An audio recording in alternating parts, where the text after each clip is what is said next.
नमस्ते दोस्तों, welcome to exam on.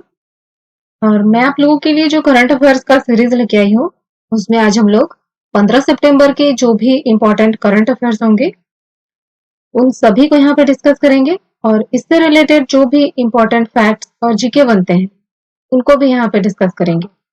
और ये जो करंट अफेयर्स है, आप लोगों की सभी कॉम्पिटेटिव एग्जाम के लिए ये इम्पोर्टेंट होंगे। और अगर आप लोगों ने अभी तक चैनल को सब्सक्राइब नहीं किया है, तो प्लीज सब्सक्राइब कर लीजिए। आगे देखते हैं।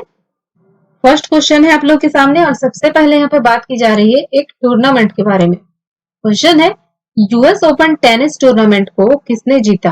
तो अभी हाल ही में ये यूएस ओपन टेनिस टूर्नामेंट हुआ है और आप लोग के सामने है सभी ऑप्शंस और सभी फेमस टेनिस प्लेयर्स ही हैं। और इसका जो सही आंसर है वो है सी, नाओमी ओसाका। देखो, ये जो नाओमी ओसाका है, ये जापान से बेसिकली बिलोंग करती है और इसने बेलारूस की विक्टोरिया अजारेका इसको हराकर ये विमेन सिंगल का खिताब अपने नाम किया है। और इसके साथ ही अब ये इनका तीसरा ग्रैंड स्लैम है। और पिछले ही साल इन्होंने 2019 में ऑस्ट्रेलियन ओपन भी जीता था और इसी के साथ 3 ग्रैंड स्लैम का एकल खिताब जीतने वाली पहली एशियाई खिलाड़ी भी अब ये बन गई है। अच्छा, बात करें बाकी ऑप्शंस के बारे में, तो एश्ले बार्टी पिछले साल इन्होंने फ्रांसीसी ओपन टेनिस टूर्नामेंट जीता था। और सेकेंड है सिमोना हालेप। इन्होंने पिछले साल 2019 में विंबलडन टेनिस टूर्नामेंट जीता था। तो ये भी आप याद रखिएगा क्योंकि अभी तक वो टूर्नामेंट हुए नहीं है, तो एग्जाम में पिछले साल का ही पूछा जा सकता है, तो ये याद रखिएगा। नेक्स्ट इंपॉर्टेंट क्वेश्चन है आप लोग के सामने और ये भी यूएस ओपन टेनिस टूर्नामेंट है, ये मेंस कैटेगरी में है। क्वेश्चन है, यूएस ओपन टेनिस टूर्नामेंट को अभी हाल ही में किसने जीता है? तो अभी ये टूर्नामेंट हाल ही में हुआ था और इसको जीता है डोमिनिक थ्रियम और ये ऑस्ट्रिया के प्लेयर हैं और इन्होंने अलेक्जेंडर डेवरेव इनको हराकर ये खिताब अपने नाम किया है। और जनरली आप लोग देखते थे कि ये जो टेनिस टूर्नामेंट होते थे ग्रैंड स्लैम, उसमें generally Roger Federer, Rafael Nadal, Novak जोकोविच यही ये टूर्नामेंट जीतते आए थे। और अब ये पहली बार इन्होंने ये डोमिनिक थ्रियम जो है, पहली बार ये अपना पहला ग्रैंड स्लैम खिताब इन्होंने जीता है, तो ये नए प्लेयर हो गए हैं आप। नेक्स्ट इंपॉर्टेंट क्वेश्चन है आप लोग के सामने और इसमें एक इंपॉर्टेंट डे के बारे में बताया जा रहा है। क्वेश्चन है, हिंदी दिवस किस दिन मनाया जाता है? तो देखो, अभी हाल ही में ये दिवस मनाया गया है 14 सितंबर को। और हिंदी जो है विश्व में व्यापक रूप से बोली जाने वाली भाषाओं में से एक है। और एक क्वेश्चन यहाँ पे ये बन जाता है कि आखिर 14 सितंबर को ही ये दिवस हम लोग क्यों मनाते हैं? तो इस दिन 1949 को हिंदी को हमारे देश में आधिकारिक भाषा का दर्जा दिया गया था। और इसी के साथ एक और इम्पोर्टेंट पॉइंट बन जाता है कि हिंदी को आर्टिकल 343 के तहत राजभाषा का भी दर्जा दिया गया है। और इस दिन को मनाने के लिए, इस दिन की इम्पोर्टेंस को देखते हुए हमारे जो पूर्व प्रधानमंत्री थे पंडित जवाहरलाल नेहरू, उन्होंने इस दिवस को मनाने की घोषणा की थी। और एक इम्पोर्टेंट पॉइंट इससे याद रखिएगा कि विश्व में सर्वाधिक बोले जाने वाली भाषाओं में हिंदी जो है चौथे स्थान पर है, तो ये भी आप याद रखिएगा। अच्छा, बात करते हैं बाकी ऑप्शंस के बारे में। तो 8 सितंबर को हम लोगों ने पढ़ा था कि 8 सितंबर को हम लोग अंतरराष्ट्रीय साक्षरता दिवस मनाते हैं और 10 सितंबर को इंटरनेशनल सुसाइड प्रिवेंशन डे मनाते हैं, तो ये भी आप याद रखिएगा। नेक्स्ट इंपॉर्टेंट क्वेश्चन है आप लोग के सामने, 27वें एशियान रीजनल प्लेटफॉर्म में भारत का प्रतिनिधित्व किसने किया? तो देखिए, आप लोग के सामने जो ऑप्शन है सभी हमारे केंद्रीय मंत्री हैं और इसका जो सही आंसर है वो है वी मुरलीधरन और ये हमारे केंद्र विदेश राज्य मंत्री हैं। और जो हमारे विदेश मंत्री हैं केंद्रीय स्तर के, वे हैं एस जयशंकर। तो दोनों में अंतर आप याद रखिएगा, ये विदेश राज्य मंत्री हैं और एस जयशंकर हमारे विदेश मंत्री हैं। तो इस प्लेटफॉर्म में भारत का प्रतिनिधित्व तो इन्होंने ही किया है, वी मुरलीधरन। और ये जो प्लेटफॉर्म है इसमें बहुत सारे मुद्दों पर चर्चा की गई, जैसे कि आतंकवाद हो, समुद्री सुरक्षा से संबंधित मुद्दे, कोविड-19 महामारी, बंदरगाह सुरक्षा, इन सभी बातों पर इसमें डिस्कस किया गया, फोकस किया गया। यही सब बातें इसमें की गई है।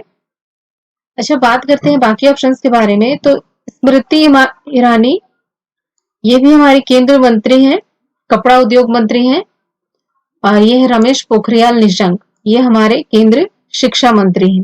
तो इनके बारे में भी आप याद रखिएगा। अच्छा, बात करते हैं एशियान के बारे में। तो इसका जो फुल फॉर्म है आप लोग जानते ही होंगे, association of south east Asian nation. और इसकी स्थापना की गई थी 1967 में और इसका हेडक्वार्टर बनाया गया है जकार्ता में। नेक्स्ट है, इसमें एक इंपॉर्टेंट पर्सनालिटी के बारे में बताया जा रहा है। क्वेश्चन है, रघुवंश प्रसाद सिंह, इनका अभी हाल ही में निधन हो गया, वे किस क्षेत्र से संबंधित थे? तो देखो, ये जो थे एक फेमस राजनीतिज्ञ थे और ये बेसिकली बिहार से बिलोंग करते थे। और बिहार में जो एक पार्टी है राष्ट्रीय जनता दल राजद, जिसके जिसके की सुप्रीमो लालू प्रसाद है, उसी में ये केंद्र दिग्गज नेता रहे हैं। और इसके अलावा ये हमारे केंद्रीय मंत्री भी रहे हैं। जब मनमोहन सिंह की सरकार थी उस टाइम ये उनके मंत्रिमंडल में ग्रामीण विकास मंत्री के रूप में ये कार्य कर रहे थे। और इनके बारे में एक और इम्पोर्टेंट पॉइंट, कि जब मनरेगा का कार्यान्वयन हो रहा था उस समय इन्होंने महत्वपूर्ण भूमिका निभाई थी, ऐसा कहा जाता है। अच्छा, मनरेगा के बारे में थोड़ा सा देख लीजिए। तो मनरेगा जो है हमारे देश में यूपीए की जब गवर्नमेंट थी उस समय 2005 में इसको लाया गया था। और इसका पूरा नाम है महात्मा गांधी राष्ट्रीय ग्रामीण रोजगार गारंटी अधिनियम। इसके तहत जो ग्रामीण क्षेत्र है वहां लोगों को 100 दिन का रोजगार दिया जाता है। यही था मनरेगा में। नेक्स्ट इंपॉर्टेंट क्वेश्चन है आप लोगों के सामने, भारत ने किस देश के साथ 2+2 अंतर सत्रीय बैठक आयोजित की है? तो देखो, अभी हाल ही में ये बैठक आयोजित किया गया है अमेरिका के साथ। और ये जो देश आप लोग को दिख रहे हैं सभी के साथ भारत के अच्छे ट्रेड संबंध रहे हैं। और खासकर भारत इन सभी देशों से रक्षा विपणन खरीदता आया है। जैसे कि रूस से हमारे देश ने S-400 मिसाइल खरीदा था। फ्रांस से अभी हाल ही में जो राफेल आया है वो फ्रांस का ही था। और अमेरिका से हमारे देश ने अपाचे हेलीकॉप्टर, इन सभी को खरीदा है। तो इसके बारे में भी आप लोग आइडिया रखिएगा। अच्छा, बात करते हैं इस 2+2 अंतर सत्रीय बैठक। तभी हाल ही में इसको ऑर्गेनाइज किया गया और भारत और अमेरिका संयुक्त रूप से इस बैठक में शामिल हुआ। और ये जो थी एक द्विपक्षीय बैठक थी। इसमें भी बहुत सारे मुद्दों पर चर्चा की गई, जैसे कि सुरक्षा से संबंधित, रक्षा से संबंधित, दोनों देशों की विदेश नीति से संबंधित और दोनों देशों के बीच आपसी सहयोग और विकास को आगे बढ़ाने को लेकर भी इसमें चर्चाएं की गई। यही सब बातें इसमें की गई थी इस बैठक में। अच्छा दोस्तों, अमेरिका में इस साल के लास्ट में एक महत्वपूर्ण इवेंट होने वाला है, जो कि है अमेरिका का राष्ट्रपति चुनाव, जिसमें एक साइड पे है डोनाल्ड ट्रंप और दूसरे साइड पे है जो बाइडेन। तो लास्ट में, साल के लास्ट में पता चलेगा कौन जीतता है, आगे देखा जाएगा। बहुत इंपॉर्टेंट चुनाव बोला जा रहा है इसको, और है भी, क्योंकि अमेरिका बहुत बड़ा देश है और एक यूनिवर्सल लीडर की तरह ये पूरे वर्ल्ड को देखता है। तो नवंबर में ही पता चलेगा क्या होता है इस चुनाव में। नेक्स्ट इंपॉर्टेंट क्वेश्चन है आप लोग के सामने और इसमें एक अभियान के बारे में बात की जा रही है। क्वेश्चन है, मेरा परिवार मेरी जिंदगी अभियान किस राज्य ने शुरू किया है? तो देखो, अभी हाल ही में इसको शुरू किया है महाराष्ट्र गवर्नमेंट ने। और ये जो अभियान है इसको नोवेल कोरोना वायरस के खिलाफ लड़ने के लिए इस अभियान को लॉन्च किया गया है। और इस अभियान को लॉन्च करते हुए महाराष्ट्र के जो सीएम हैं उन्होंने कहा कि अब इस संक्रमण से लड़ने के लिए हम सभी को स्वयं ही जिम्मेदारी लेनी होगी। यही बात उन्होंने कही है। बात करते हैं महाराष्ट्र के बारे में। तो महाराष्ट्र के जो सीएम है उद्धव ठाकरे और इसके गवर्नर है भगत सिंह कोश्यारी और महाराष्ट्र की राजधानी है मुंबई में। अच्छा, बात करें बाकी ऑप्शंस के बारे में। तो मध्य प्रदेश के बारे हम लोगों ने पढ़ा था कि यहाँ गंदगी भारत छोड़ो अभियान एक लॉन्च किया गया था।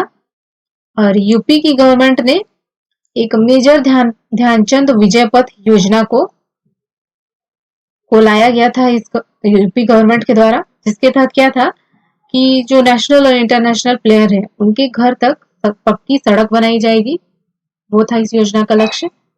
तो इसके बारे में भी आप लोग आइडिया रखिएगा। आगे देखते हैं। नेक्स्ट इंपॉर्टेंट क्वेश्चन है आप लोग के सामने।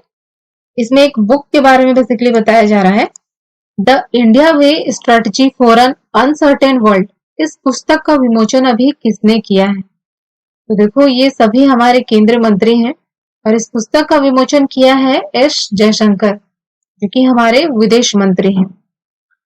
और इस बुक में बहुत सारे मुद्दों को इसमें बताया गया है। इसमें आप लोगों को बहुत सारी जानकारियां मिल सकती हैं, जैसे कि थिंक टैंक, बहुत सारे सम्मेलन जो हुए हैं, व्यावसायिक मंचों पर जो बहुत महत्वपूर्ण घटनाएं हुई हैं, उन सभी का आपको इसमें विस्तृत विवरण मिल जाएगा। और ये जो बुक है इसको हार्पर कॉलिंस इंडिया इसके द्वारा प्रकाशित किया जा रहा है। बात करते हैं बाकी ऑप्शंस के बारे में। तो ये जो राजनाथ सिंह है ये हमारे रक्षा मंत्री हैं और नेक्स्ट है अमित शाह, ये हमारे गृह मंत्री हैं।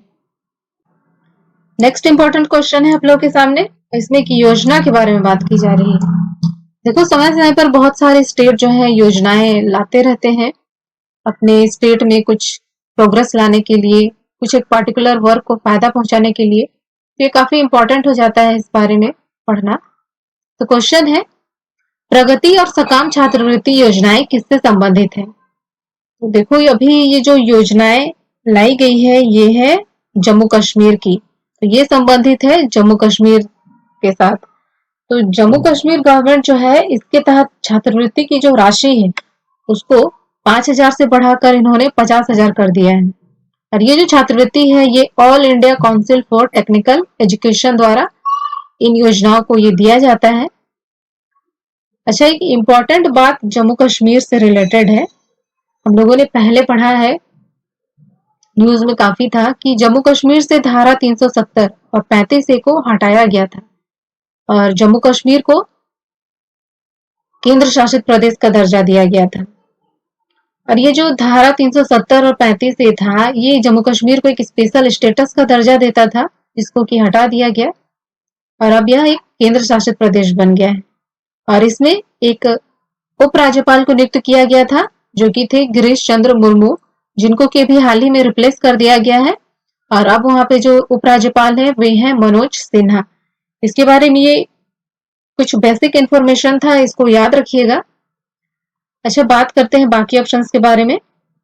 तो यूपी के बारे में हम लोगों ने पढ़ा था कि यहाँ एक विजय पथ योजना स्टार्ट की गई थी, जो कि शहीद होते हैं, जो देश की सेवा में शहीद हो जाते हैं, उनके घर तक पक्की सड़क बनाने के लिए यूपी गवर्नमेंट द्वारा ये शुरू किया गया था। और एक असम गवर्नमेंट ने योजना चलाई थी स्वयं योजना, तो इसके बारे में भी आप याद रख सकते हैं। आगे देखते हैं। नेक्स्ट इंपॉर्टेंट क्वेश्चन है आप लोगों के सामने, जेन फ्रेजर किस वैश्विक बैंक की पहली सीईओ होंगी? तो देखो अभी हाल ही में ये अनाउंस किया गया और ये जो सीईओ बनेंगी ये सिटी बैंक की बनेंगी। और पहले इस स्थान पर सिटी बैंक के सीईओ के स्थान पर माइकल कार्बेट काम कर रहे थे और ये फरवरी 2021 में इस पद से रिटायर होंगे। और उसके बाद आप लोग देखोगे कि जेन फ्रेजर इस सिटी बैंक की पहली महिला सीईओ होंगी। और बात करते हैं बाकी ऑप्शंस के बारे में। तो ये जो आरबीएल है ये एक निजी क्षेत्र की बैंक है और हाल ही में हम लोगों ने पढ़ा था कि इसने कार्डलेस निकासी की सुविधा शुरू की थी। नेक्स्ट है डीबीएस, जिसको कि डेवलपमेंट बैंक ऑफ सिंगापुर कहा जाता है और इसने विश्व का सर्वश्रेष्ठ बैंक का दर्जा हासिल किया था। तो ये भी आप याद रखिएगा, इंपॉर्टेंट बन जाता है। नेक्स्ट इंपॉर्टेंट क्वेश्चन है आप लोग के सामने और इसमें एक पुरस्कार के बारे में जिक्र किया जा रहा है। क्वेश्चन है, किस राज्य को WSIS पुरस्कार मिला? तो देखो ये अभी हाल ही में अनाउंस किया गया है और ये दिया गया है पश्चिम बंगाल की जो एक योजना है सबुज साथी परियोजना, इसको ये अवार्ड दिया गया है। और दुनिया भर की लगभग 800 परियोजनाओं में से वेस्ट बंगाल की सबुज साथी परियोजना को इस पुरस्कार के लिए चुना गया। और इससे पहले पश्चिम बंगाल की एक कन्याश्री योजना को भी वैश्विक पुरस्कार मिल चुका है। बात करते हैं पश्चिम बंगाल के बारे में। तो पश्चिम बंगाल की जो राजधानी है वो है कोलकाता और इसकी सीएम है ममता बनर्जी और गवर्नर है जगदीश धनखड़। और अभी हाल ही में हम लोगों ने पढ़ा था कि पश्चिम बंगाल में सबसे बड़ा सोलर पेड़ भी यहाँ स्थापित किया गया है, तो ये याद रखिएगा। नेक्स्ट इंपॉर्टेंट क्वेश्चन है आप लोगों के सामने, इसमें एक इंपॉर्टेंट अपॉइंटमेंट के बारे में बात की जा रही है। क्वेश्चन है ASCI के नए अध्यक्ष कौन होंगे? तो देखो ये जो ASCI है इसको आप लोग भारतीय विज्ञापन मानक परिषद के नाम से जानते हैं, और इसके जो नेक्स्ट अध्यक्ष होने वाले हैं वे हैं सुभाष कामत। तो पहले जो इस पद पर कार्य कर रहे थे वे थे रोहित गुप्ता, और अब ये इनको रिप्लेस कर दिया गया है, और अब आप लोग देखे होंगे कि सुभाष कामत ASCI के अध्यक्ष का पद संभालेंगे। और इससे पहले सुभाष कामत जो थे इसी में उपाध्यक्ष के पद पर कार्य कर रहे थे। बात करते हैं ASCI के बारे में, तो इसका जो हेडक्वार्टर है वो है मुंबई महाराष्ट्र में, और इसकी स्थापना की गई थी 1985 में। बात करें अगर बाकी ऑप्शंस के बारे में, तो प्रमोद चंद्र मोदी के बारे हम लोगों ने पढ़ा था कि इन्हें CBDT का चेयरमैन बनाया गया है, यानी कि central board of direct taxes. Next है अनिल बैजल, इन्हें भारतीय टेनिस संघ का अध्यक्ष बनाया गया था, तो ये भी आप याद रखिएगा। अच्छा दोस्तों, यही थे आज के सारे इंपॉर्टेंट क्वेश्चंस। अगर आप लोगों को किसी क्वेश्चन में डाउट है या आप लोग कुछ पूछना चाहते हैं तो आप लोग कमेंट कर सकते हैं, या कुछ सजेशंस देना चाहते हैं तो वो भी आप दे सकते हैं। और अगर आप लोगों ने चैनल को अभी तक सब्सक्राइब नहीं किया है तो प्लीज कर लीजिए, और वीडियो को लाइक करना नहीं भूलिएगा। और अगर आप चाहें तो इसको शेयर भी कर सकते हैं अपने दोस्तों में, ताकि उन्हें भी करंट से रिलेटेड जानकारियां मिले। तो आज के लिए इतना ही, देखते हैं। धन्यवाद।